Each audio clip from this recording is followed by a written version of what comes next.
அமைதியா நிக்கிறதுக்கும் எதுவும் பண்ணாம நிக்கிறதுக்கும் ரொம்ப நிறைய வித்தியாசங்கள் இருக்கு. உண்மை எது பொய் எதுன்னு உனக்கு தெரியல, அதுதான் உன் பலவீனமே. தெளிவான இந்த நீர் மாதிரி அமைதியா சாந்த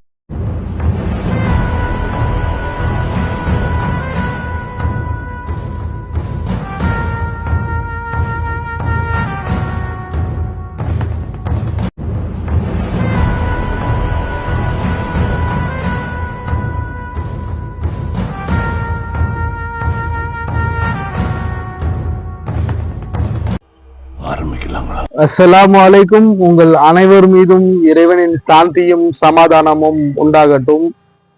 என்னோட வீடியோல சிங்கிள் நஞ்சாக்கும் இல்லை, டபுள் நஞ்சாக்கும் இல்லை, வெறும் கையால நிக்கிறான்னு பாக்குறீங்களா?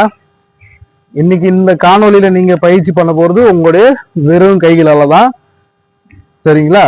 இதுக்கு முன்னாடி கொடுத்த வீடியோஸ் எல்லாமே பார்த்து பாதுகாப்பாகவும் நல்ல விதமாகவும் பயிற்சி செஞ்சிருக்கீங்க நம்புறேன். தொடர்ந்து பயிற்சி செய்யுங்க, பாதுகாப்பா பயிற்சி செய்யுங்க. உங்க ரெண்டு கைகளையும் எதிர்க்க நீட்டிக்குங்க. இடது கை லெஃப்ட் ஹேண்ட், வலது கை ரைட் ஹேண்ட், ரெண்டுமே சமமா நேரா இருக்க மாதிரி நீட்டிக்குங்க.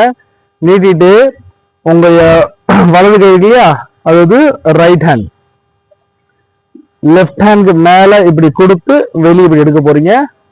மறுபடியும் இங்க இப்படி மேல கொடுத்து இப்படி எடுக்க போறீங்க. ஒரு 10 டைம்ஸ். நான் 2 டைம்ஸ் தான் பண்ணுங்க, 10 டைம்ஸ் பண்ணுங்க. அதே மாதிரி இந்த கையை இங்க இருந்து கொடுத்து இப்படி, மறுபடியும் இந்த மாதிரி கொடுத்து இப்படி. நான் இந்த பக்கம் செஞ்சு காட்டுறேன்.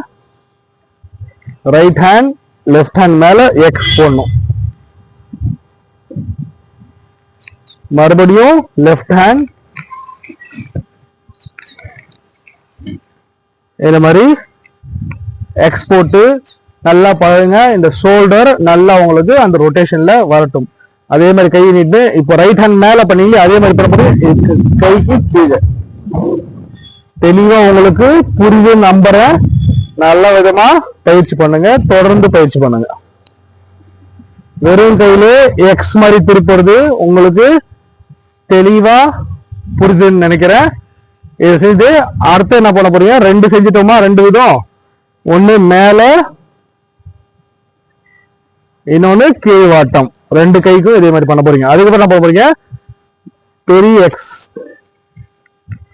ரைட் ஹேண்ட் மேல வர மாதிரி, அதுக்கப்புறம் லெஃப்ட் ஹேண்ட் மேல வர மாதிரி ஒரு 10 டைம்ஸ். நான் 2 டைம்ஸ் தான் பண்றேன், 2 முறை தான் பண்றேன். நீங்க 10ல இருந்து 15 முறை பயிற்சி செய்யுங்க. இதுக்கான விஷயம் என்ன போறன்றது அடுத்த காணொலியில பார்க்கலாம்.